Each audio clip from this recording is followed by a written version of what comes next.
距离美国2024总统选举不到1周，两党选情依旧焦灼。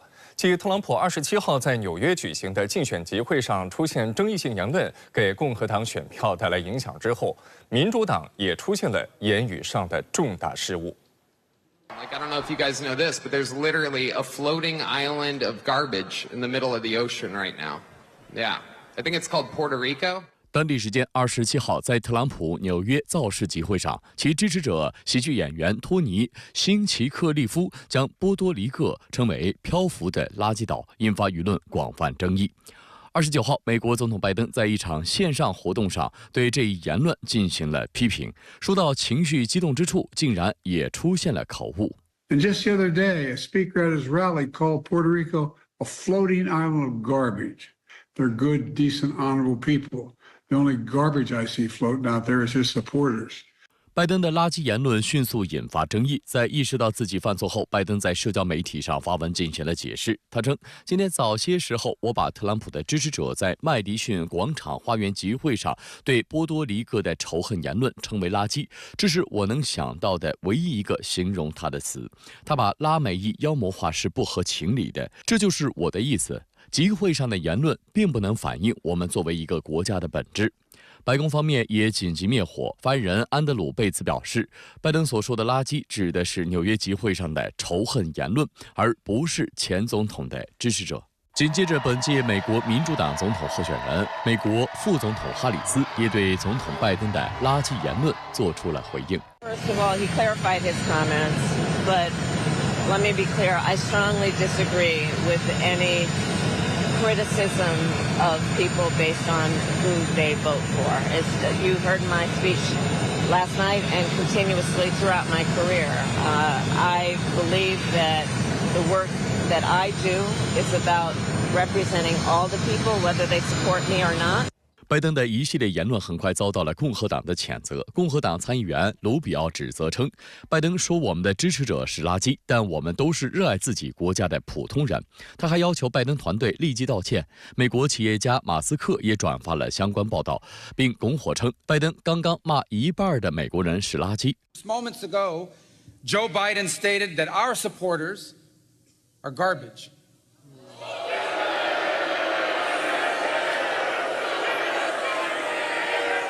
Are garbage.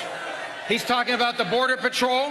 He's talking about nurses. He's talking about teachers. He's talking about everyday Americans who love their country and want to dream big again and support you, Mr. President. And I hope their campaign is about to apologize for what Joe Biden just said. We are not garbage. 不过，特朗普对支持者说：“请原谅他吧，因为他根本不知道自己在说什么。” Please forgive him, for he not knoweth what he said. And I'm convinced that he likes me more than he likes Kamala. 美国佛罗里达州迈阿密戴德县选举部门称，当地时间28号晚，一个装有数百张当地提前投票选举的密封箱及一个袋子从一辆正在行驶的卡车上掉落下来。This is 2024 election. Look at that. That's sealed. Look at that. Official materials. 后车司机在路上捡到上述物品后，将其上交至当地警局。工作人员称，这批选票没有被篡改或损坏。当地选举部门表示，这是一起人为失误事件，负责此事的工作人员已被解雇。Unfortunately, they just forgot to lock the back of the truck. 看到视频之后，一些选民表示无法接受。I'm shocked by seeing that. I don't know what to say. And if you see things like this, it makes you feel like, who are we vetting? Who are we making sure is getting our ballots in safely and secure? 连日来，美国已经发生多起涉及投票箱的意外事件。当地时间10月28号凌晨，在美国俄勒冈州波特兰地区和华盛顿州温哥华附近，至少2个总统大选投票箱因被放入燃烧装置而起火，导致数百张选票被损坏。美联社与美国公共事务研究中心近日发布的民调结果显示，41%的美国注册选民及其或非常担忧11月初总统选举后发生试图推翻选举结果的暴力事件。35%的选民一定程度上担心出现这类事件。此外，37%的选民担忧有人试图通过法律手段推翻选举结果。32%的选民及其或非常担忧地方或州选举官员试图阻止辖区选举结果最终得以确认。I'm hoping this year it's not going to be like it was last time. 另一方面，该民调结果指出，约半数美国选民认为，候选人即便未获得足够多选民票，却仍能够借助赢得选举人票而获胜，这已经成为美国总统选举的主要问题。北京时间10月30号12时51分，神舟19号航天员乘组顺利入驻天宫空间站，浩瀚太空首次迎来90后中国访客。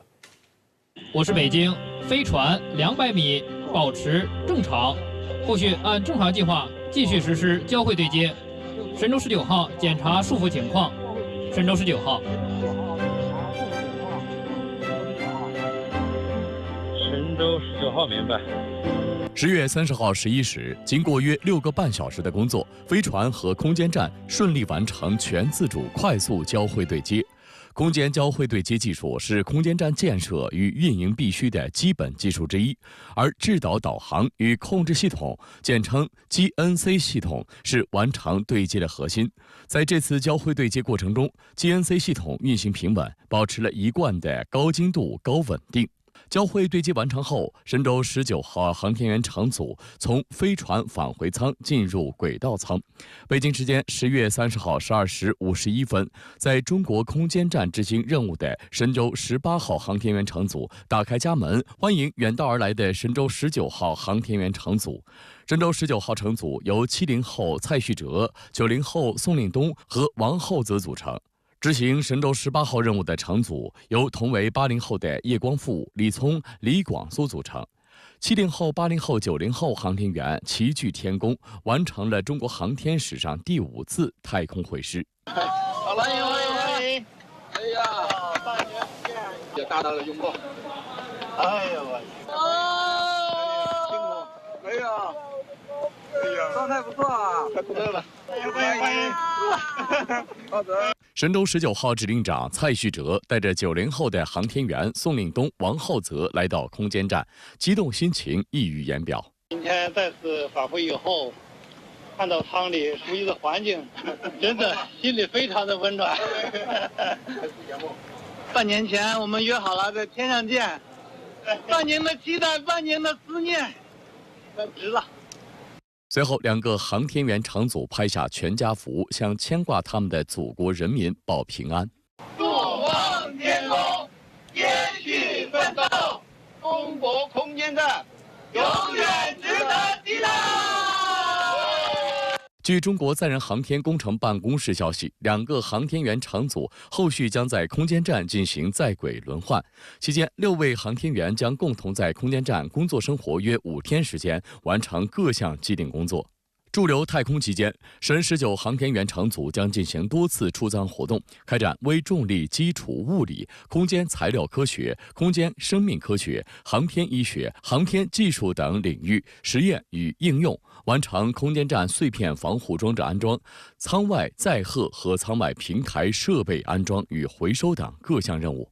为了迎接神19乘组，神18乘组还早早把睡眠区和卫生区准备好了，还特地新种了一批生菜，等着大伙儿一起品尝。我们种了2种植物，一种是樱桃番茄，整个长势还是比较好的，很快我们就会吃到香甜可口的果实。这边种植的是生菜，根茎部分发黄的这个区域就是前面我们捡食的部分。能够在太空吃到新鲜的蔬菜，是一件幸福的事情。我国载人航天事业辉煌成就的背后，人因工程全国重点实验室发挥了重要作用。随着航天员太空出差的时间变长，飞船上的饮用水除了从地球上运来的以外，还可以利用环控生保系统对水资源进行循环利用。尿液如何变成饮用水？来看看空间站旋转蒸馏装置系统。这个系统现在目前在空间站上运行的相对是稳定的，它的这个水的提取率能够达到83%。什么意思呢？就是说100公斤的尿液进去之后，能出83公斤的水。你只要能克服心理障碍，它就是纯净的水，非常干净的水，没有任何的味道。